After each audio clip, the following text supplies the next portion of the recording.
Okay, sure. So,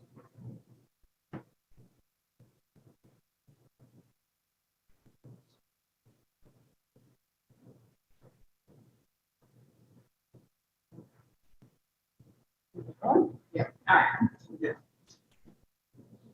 Hi.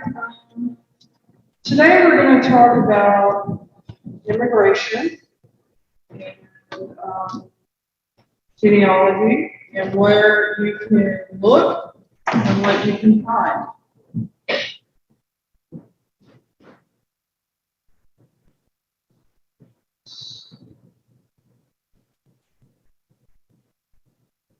So, in today's presentation, I am going to discuss the evolution of immigration, and this is basically knowing the history, and especially during the time period when your ancestors came.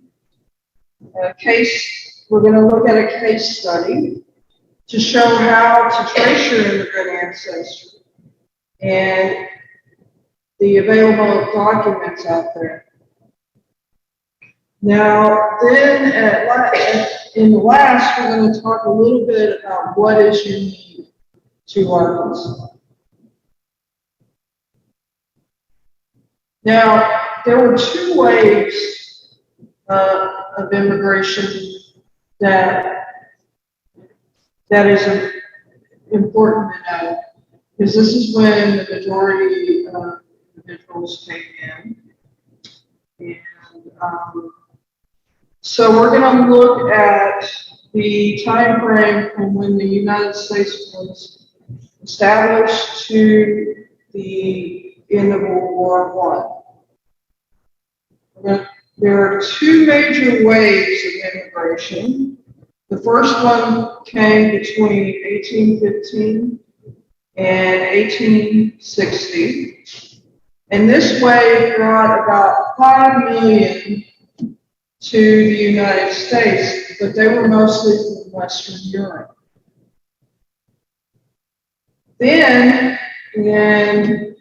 between 1880 and 1917, we had another wave which brought about 9 million immigrants between 1880 and 1900. And these individuals were different in that they came from mainly Eastern Europe and Asia. Now, these periods not only brought about population growth, but they also brought significant changes in immigration laws. And the United States reacted, creating these laws to manage what types of individuals came in to the United States. It is important, really, to understand this because it will affect where and how your ancestors came in.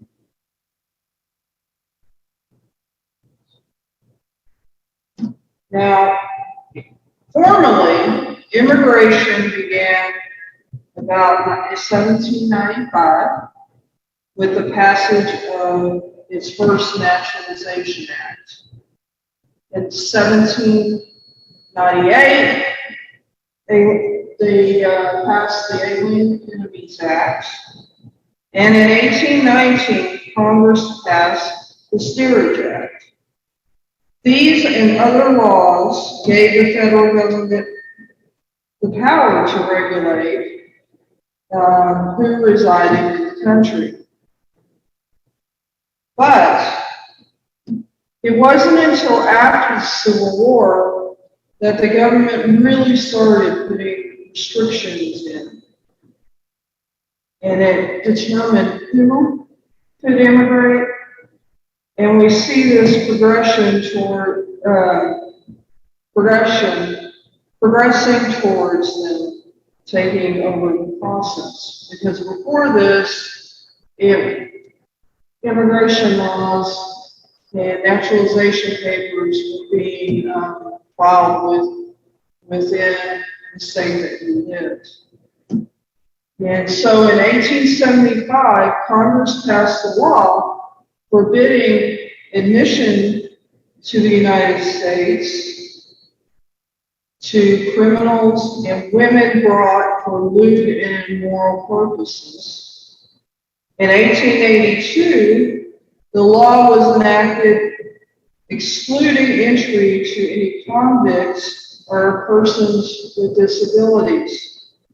And that year they also passed the Chinese Exclusion Act.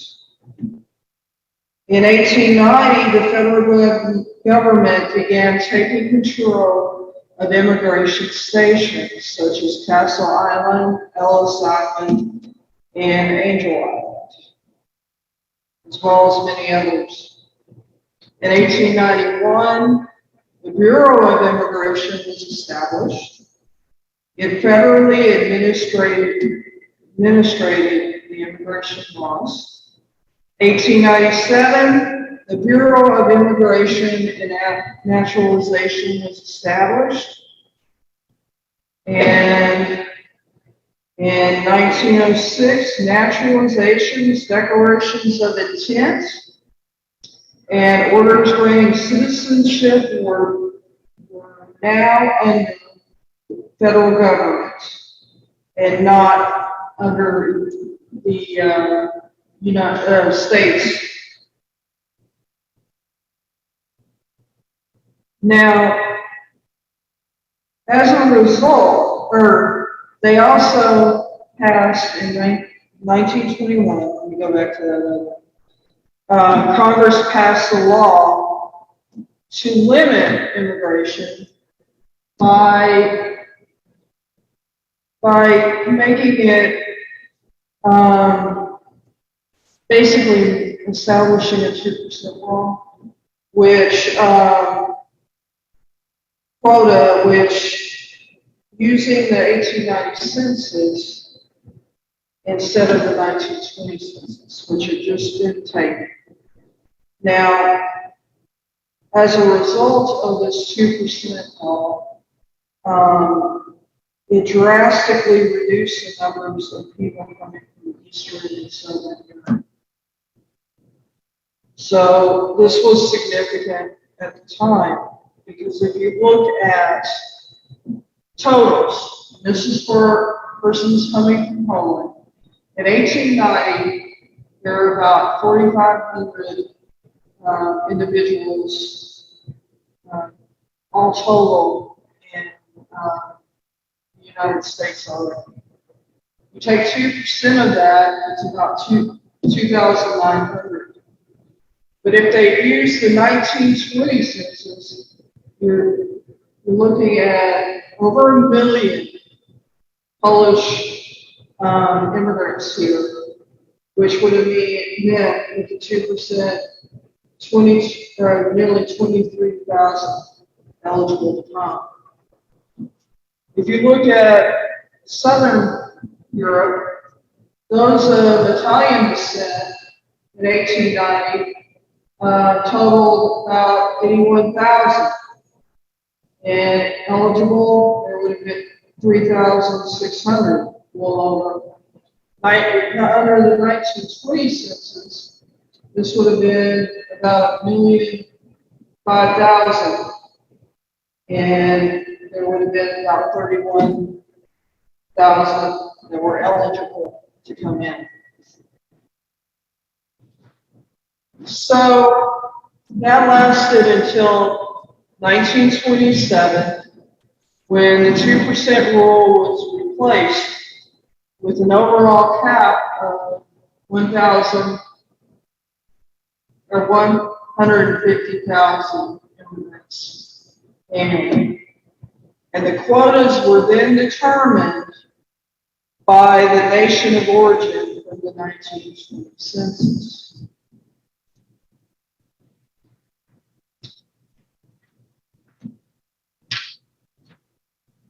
Now,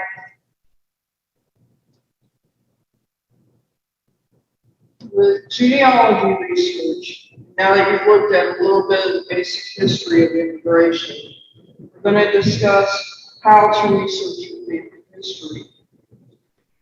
with any genealogy, it is always helpful if you have a strong oral history in your family and basic knowledge of U.S. history and world history, because it's going to affect how you do the research.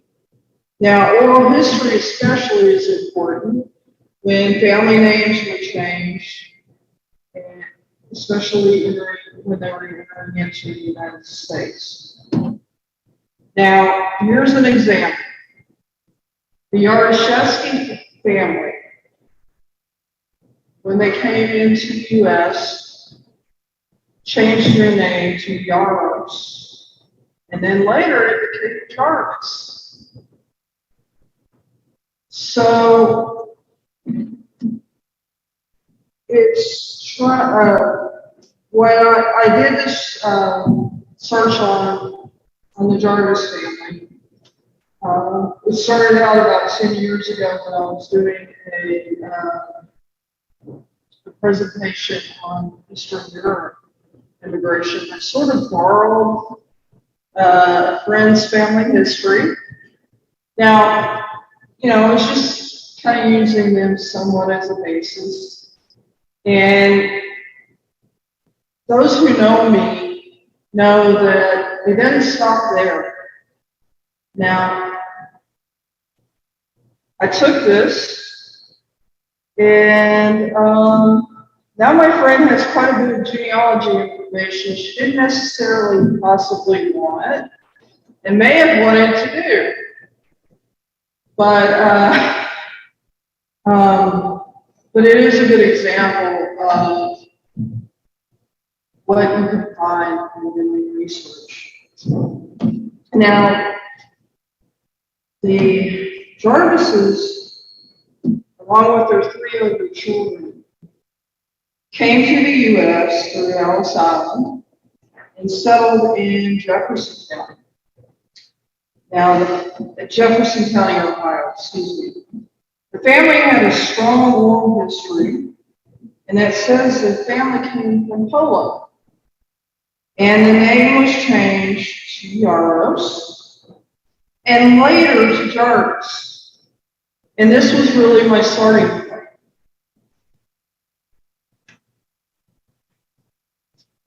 And so I took that information, and like all of your genealogists, you want to start from the most recent document and work your way back. And I apologize, it's not the best slides, but I first looked at death certificates. And this is Jacob Jarvis's death certificate. And it tells me that he died in Adena, Ohio on June 14, 1928. Now, Jacob was born July 25th, 1860 in Poland. Doesn't tell me where in Poland, but in Poland. And his father's name was Andrew, but we don't know who his mother was. So I kind of have a starting point, at least with dates and a father's name. I then looked at his wife's death certificate, Catherine. She died in Adena, Ohio, February the 2nd, 1942. And she was born in Poland. Father and mother were unknown. Now, we've all faced that one time or another. But we have at least a base information to start. Now, I then went to the 1920 census. And I located the family. This is the last census Jacob's going to be shown on.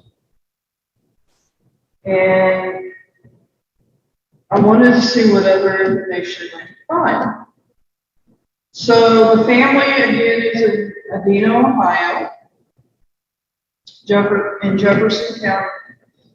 The census gives me the year each member immigrated. Yeah. So we have the year each member immigrated. And it also indicates when they were naturalized, which is here. Now,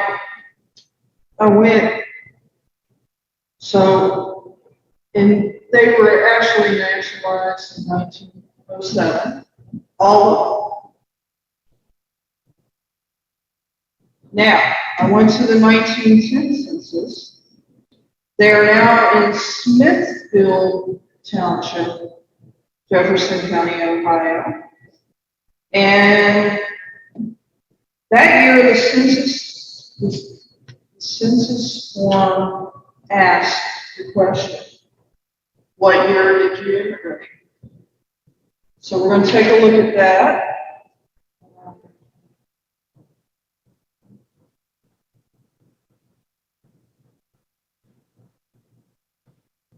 Now here is when it tells me they immigrated. Jacob in 1892, and the kids in Catherine in 1894. Now, if you look closer, though, let's go back. The 1920 says they were born in Poland, but on the 1910 it says Russia. So, is it them? Where did they come from? Well, if you know basic history, you will know that Poland was a part of Russia till World War I. So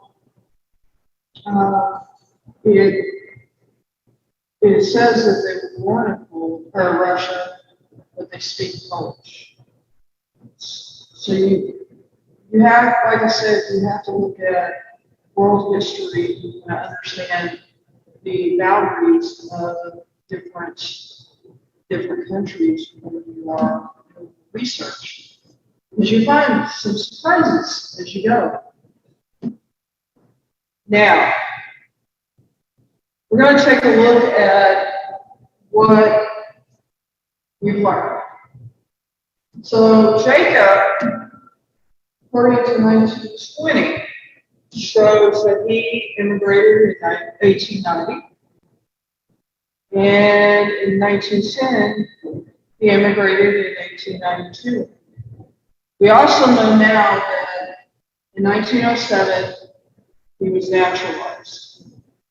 Now, with Catherine and the kids, it shows in 1893 and in 1910 to 1894. So we kind of have a good indication. There's 1 year difference on the Catherine and the kids, and there's 2 year difference on Jacob.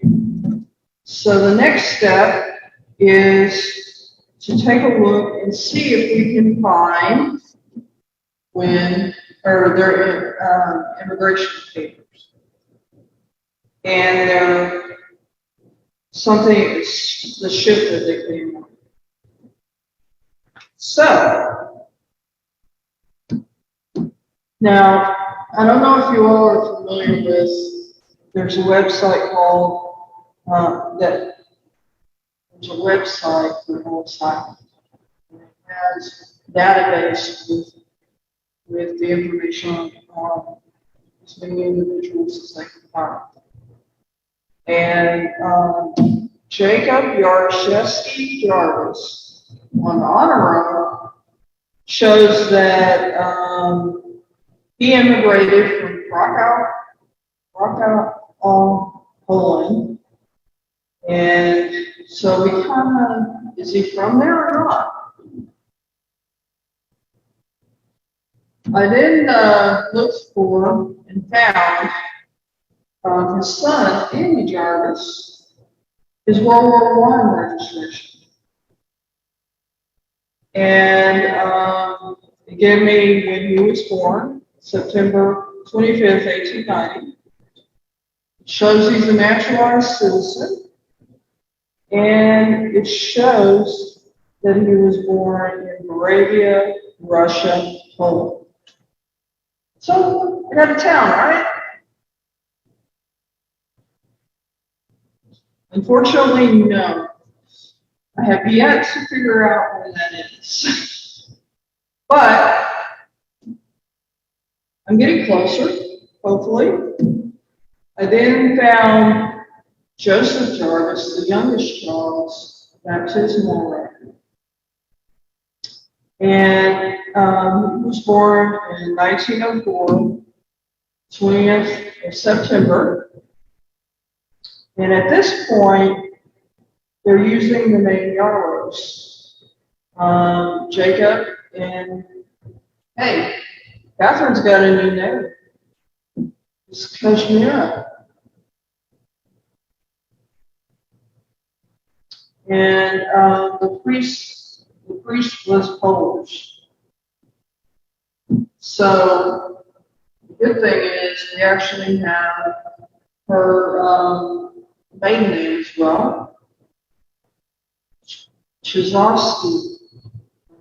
Terrible at pronunciations, but that's as close as I can get. But we do have now her maiden name. So we're going to take a look. One thing that's good about Ohio is the marriage licenses show parents' names. And on here, this is Mary. She was actually born in Ohio. But we have Jacob Jarvis. Now we have Katie. But we have a different spelling for her last name.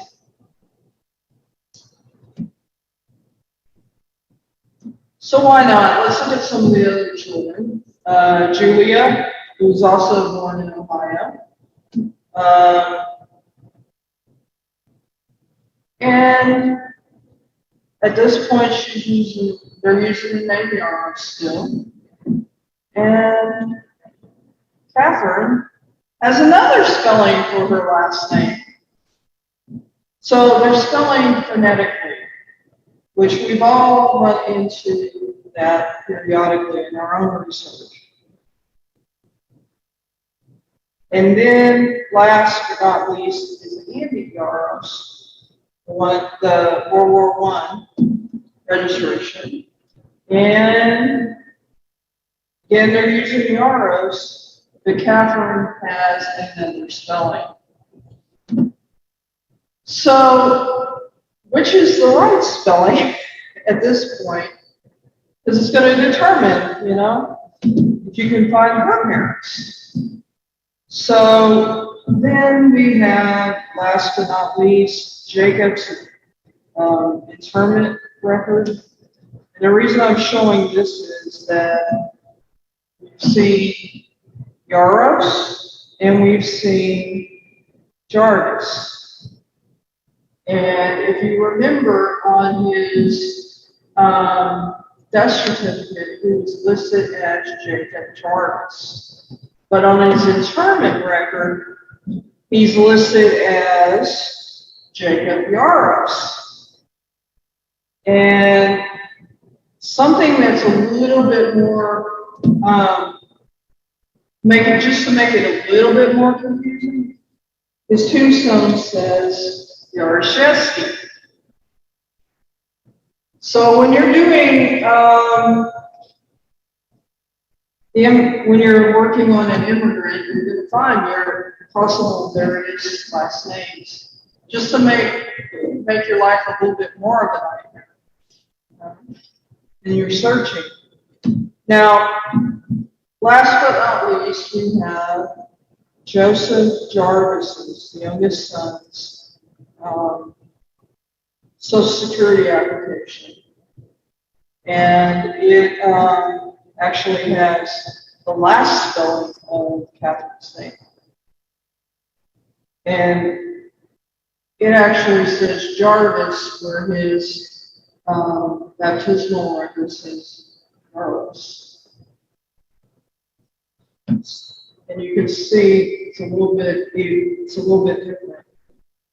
Now, these are all different spellings. So after this, I'm saying that I'm thinking, which one do I go with? But like I said earlier, his baptismal record is probably the closest. Joe's, because of the priest being Polish.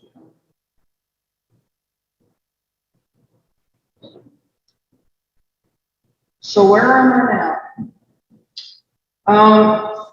As we said earlier, Jacob says that he comes to the United States in 1890 or 1892, whichever census you want to believe. And I actually doing some research on on Ancestry. They have a lot of the ships manifest, and I found a Jacob Yarshevsky actually arriving on the ship America on the 4th of June, 1890. He's born about 1862, which kind of falls in line with when Jacob was. And he's from Russia. His destination was Ohio. And he arrived in the port of New York City. Now, in June of 1890, he would have been processed through the barge office, actually, in Manhattan, because Castle Island had already closed, but Ellis Island was not yet open. This is, I think it's the only Jacob Yarshevsky that I can find in ship's manifest. Now, so next I want to figure out if Jacob, or when he was naturalized. And this is pretty much the process that you go through.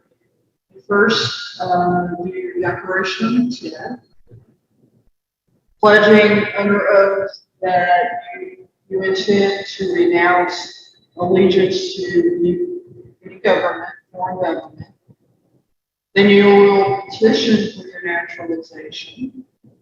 And last but not least, you will receive orders granting your citizenship. But unfortunately, the search stopped here. Not unlike many of the counties in Arkansas, a lot of Jefferson County's records were destroyed. Now, we're not talking about fires, which commonly happen during floods. The courthouse actually got about 4 feet of snow and the roof collapsed. And the old records were up in the attic part of it. So some have survived, but unfortunately, this time period, as far as naturalization or declarations of intent, the records do not survive. So I kind of got to the end of my line, at least for now, on this. And as you can see, there wasn't like this point of my name's going to change. It stayed consistently ours to about maybe around the 1920s, and then they started going by John's. Now, again, here's the process. And so, what is actually unique to Arkansas? Now, we have discussed that you can use the census and church records, file records, and shift methods to do a lot of research. But most people want to know when my ancestor became a citizen, and also where exactly they came from. So, where can you find the Declaration of Intent, petitions, and naturalizations? Well, Arkansas, unlike many other states, especially if you had a great influx of immigrants, they didn't exactly have a specific place for these documents. And so, whatever realm the clerk was in, I'm going to stick it in the marriage book, I'm going to stick it in a deed book. It can be almost anywhere. So, up until 1906, when the federal government took over, and you actually had to go to the federal offices, you're pretty much going to be on a good spurt. But we are lucky in that during the WPA time period, the government paid individuals to look through county records for immigration paperwork. So we do have an index. And AGS has also done a database of it, and it is available on their website, or you can order a junk drive with it on there. I don't know how we're doing that now. Okay. But it'll give you the county, the book that the document is in, and the page in here. Now, like everything, it's not 100%. What I mean by that is these were done in the 1930s. That book may not exist anymore in the county records. So you may be a little hit and miss, but at least you have that document is there.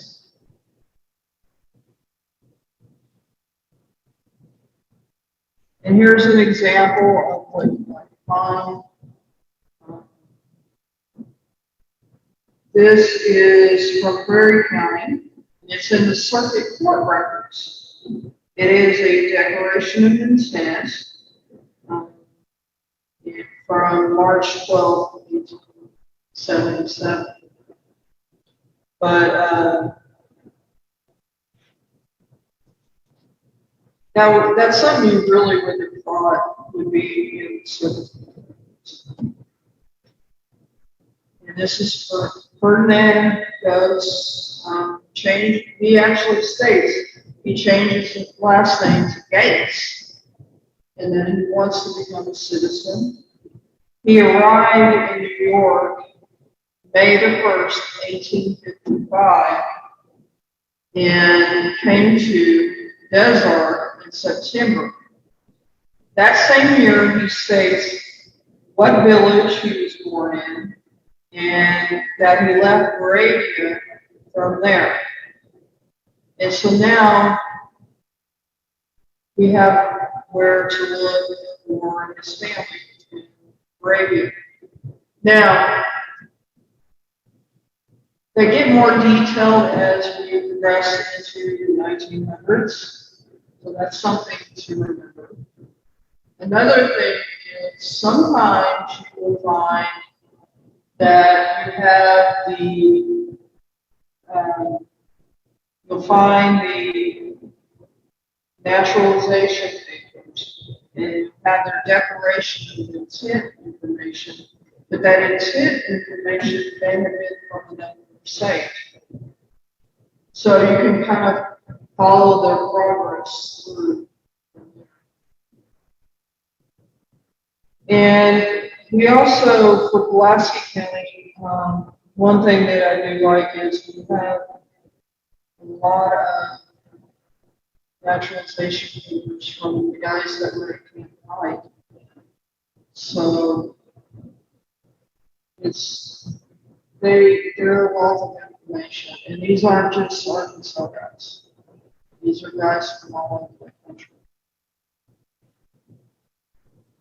So last but not least, and I'm going to mention this, is we have the registration affidavits for alien immigrants during World War I.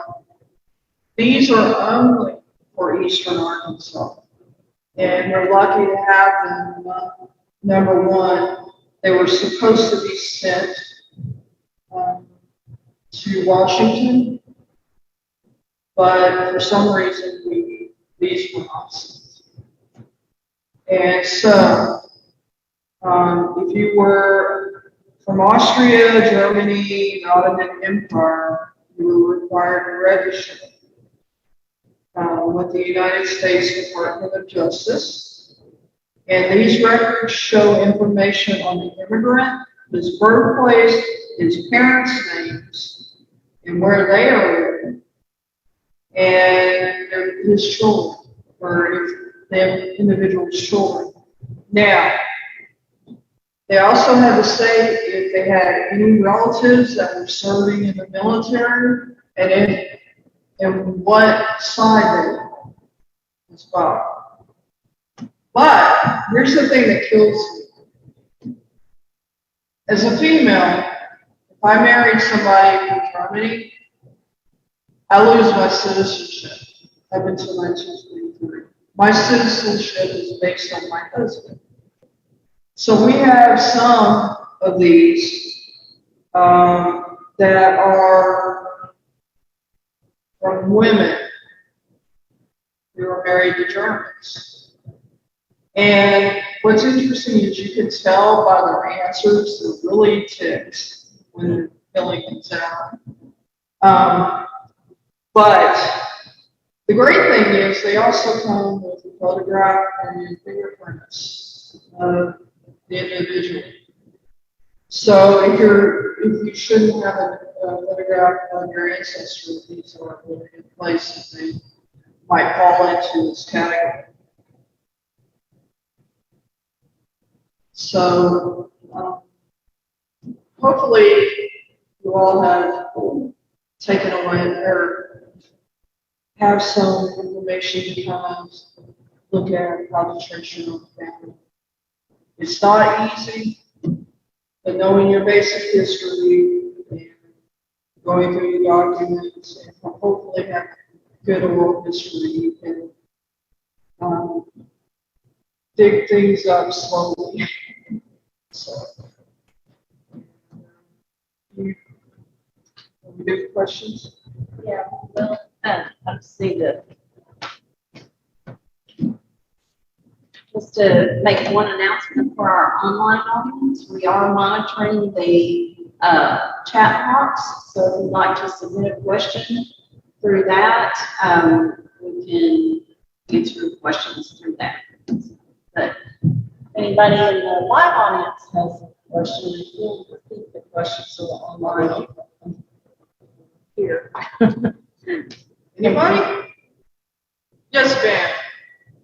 So my family came from Germany in 1870, but I have not been able to find where they came from.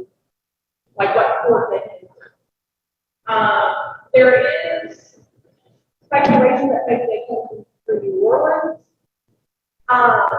So where would I go? Would the best place to try to find that information out be at the county where they reside, or is there something else? I was very glad to learn about index. I did not know that that existed, so I can definitely try that. Okay, so our question is how to trace somebody that came that might have come out of New Orleans, how to trace their information in the 1880s. What my first question would be, what county did they come in? Okay. Have you found them on the 1920 or 1910 census? It's been a long time since I looked at it, but yes, I do believe I I can't remember if I looked at the 1910. Okay. So the first thing would be, like everything, you can work your way back. Okay. You figure out what on the 20 it's going to ask you when you were naturalized. And I would start there. Then take that and figure out where they were living at that time. So that's possibly where the records are going to be. So if they were in the Shea County, then I would start with the WPA index. And try to find, if they have a naturalization in there, that'll indicate where they came from. That's what I'd start with. Chances are, now how do you know, do you have any idea that they came out of New Orleans, or you just speculate? I think that a cousin maybe found something that referenced New Orleans. I'm thinking, because I looked at Ellis Island and some stuff, and there's absolutely nothing. There are some of the New Orleans networks. And we actually set a microphone at the archives that deals with passengers to New Orleans. Now, I can't remember the years on it, but that's what I would start with. You're very welcome.